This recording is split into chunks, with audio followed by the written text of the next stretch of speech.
hi guys সকলোকে শুভেচ্ছা জনাইছো যেহেতু মই আজি কাজিৰঙালৈ আহিছো কাজিৰঙা পাহাৰ কাষলৈ যাম কাৰ্বি পাহাৰৰ সমন্বয় আজি কহিম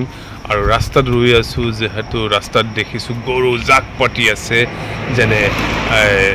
ৰাস্তা বন্ধ কৰিছে এই প্ৰক্ৰিয়াৰে আহিছে যেনেকৈ মানুহে আন্দোলন কৰে নিজৰ প্ৰাপ্যৰ বাবে ঠিক তেনেকৈ গৰুবিলাকে ৰাস্তাত ৰৈ আন্দোলন কৰি আছে নিজৰ প্ৰাপ্যৰ বাবে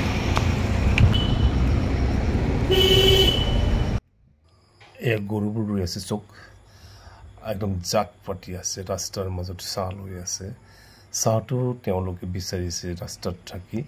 যেহেতু গৰম দিনত তেওঁলোকে গছৰ তলত থাকে ৰাস্তাৰ মাজত আছে আজি হাৰি হাৰি গাড়ী আহি আছে আৰু জাক পাতি ৰৈ আছে গৰুবোৰ নিজৰ প্ৰাপ্য বিচাৰিছে চাহ বিচাৰিছে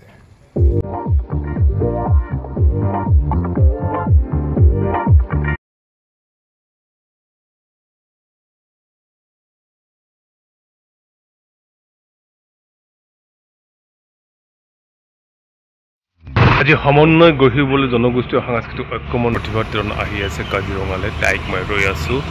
সমন্বয় গঢ়িম কেনেকুৱা ধৰণৰ সমন্বয় আপোনালোকক দেখুৱাই আছো চাই থাকিব হোৱা কাজিৰঙা হোৱা কাৰ্বি পাহাৰ হাততে নং হাইকোৰ্ট বাওঁ চাইডে কাজিৰঙা আৰু সোঁ চাইডে কাৰ্বি পাহাৰ এই সমন্বয় পাহাৰ ভৈয়াম এক হৈ কাজিৰঙা মই নতুন নহয় জানো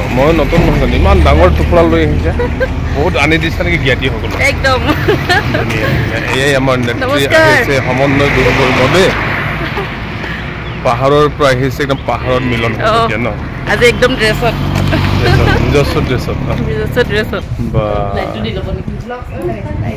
নালাগে হৈ যাব আপোনালোকৰ সবৰে ইয়াতে ঘৰ আপোনালোকৰ গাঁৱলৈ আৰু এই আহিব লৈছে গুৱাহাটীত কিমান থাকিম আৰু বোলে জংঘল বিচাৰি আহিছে একদম কথা বতৰা শিকাই দিব লাগিব দেই নামটোহে কাৰ্বি কথা বতৰা নাজানে মেচেনমা মানে কি মেচেনমা একদম ময়ো শিকিব লাগিব একদম এই আমাৰ ভাইসকলৰ লগত ভনীসকল বাইদেউসকলৰ লগত শিকিব লাগিব কাৰ্বি কথা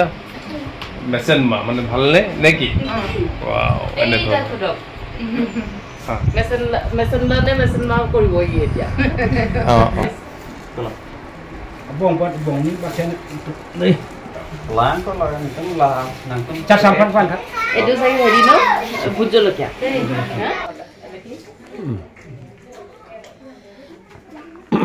আৰু যেহেতু একদম এই মিনতী বাঘৰত হালধি চাহ খাই আছো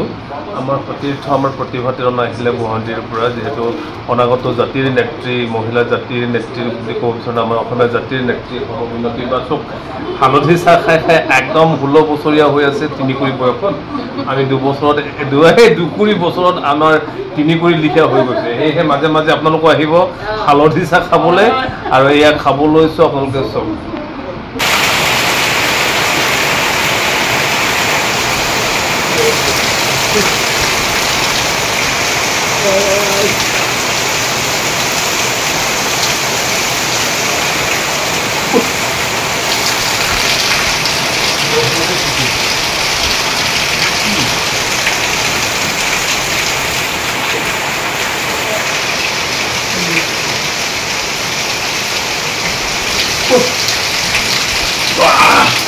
সৰু ল'ৰাৰ দৰে বৰষুণত তিতিছো যিহেতু বৰষুণ তিতিলেও যেতিয়া তিতিব পাৰে যিহেতু কাৰ্বি পাহাৰৰ পৰা আহিলোঁ কাৰ্বি পাহাৰৰ পৰা আহি মিনতী বাঘৰ পৰা আহি বৰষুণ তিতিলোঁ বাটতে একেবাৰে তিতিছোঁ সেয়েহে এনেকৈ জীৱন